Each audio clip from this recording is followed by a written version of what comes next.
Ya wah, kalau nasihat ulama, Quran sudah tidak didengar, maka alam yang milik Allah ini akan bicara. Wahai penduduk Indonesia yang diberi iman oleh Allah, sekarang alam sudah menasihati kita 7 sebab mengapa musibah datang bertubi-tubi.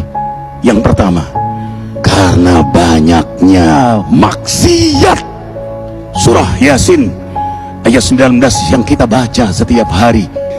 Kemalangan terjadi, musibah terjadi, malapetaka terjadi karena dosa keterlaluan kalian kepada Allah.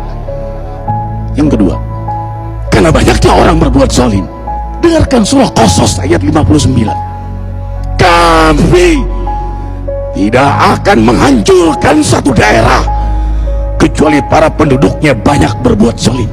Anak durhaka pada orang tua, istri yang berani kepada suaminya, perampok, pembunuhan di mana-mana.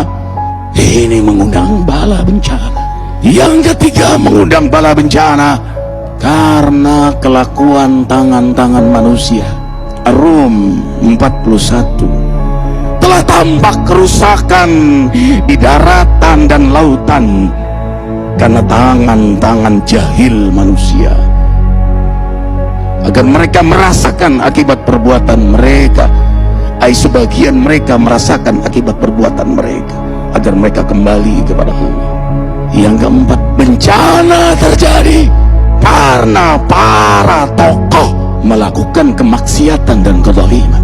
Dengarkan dengan iman, wahai penduduk Indonesia yang mulia, bila kami ingin menghancurkan suatu negeri, kami perintahkan para tokohnya untuk taat kepada Allah, tapi mereka maksiat, tapi mereka berbuat zalim, tapi mereka khianat kepadaku dan kepada makhlukku.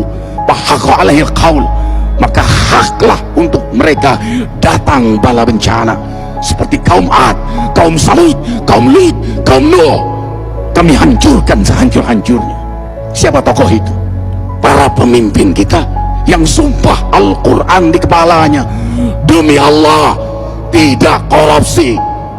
Lalu korupsi. Siapa lagi?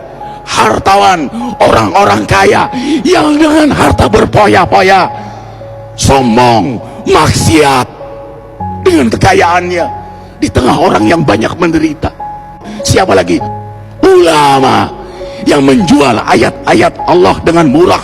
Subhanallah. Yang kelima, mengapa bala bencana terjadi? Karena orang-orang soleh, orang-orang baik diam melihat kemaksiatan dan kemungkaran. Surah Al-Anfal ayat 25. Takutlah kalian dengan musibah yang tidak hanya menimpa orang yang maksiat, orang yang berbuat zalim, tapi juga kalian orang-orang soleh.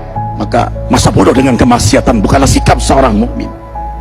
Amar ma'ruf nahi munkar adalah amal cerdas. Yang keenam, justru karena rahmat Allah, karena peringatan yang Allah hadirkan agar hadir mahkamah kesadaran kita. Ikhwah, dengarkan dengan iman surah Al-Baqarah ayat 155, 156, 157. Kami pasti uji kalian dengan sesuatu yang buat kalian takut lapar, takut miskin, takut kematian.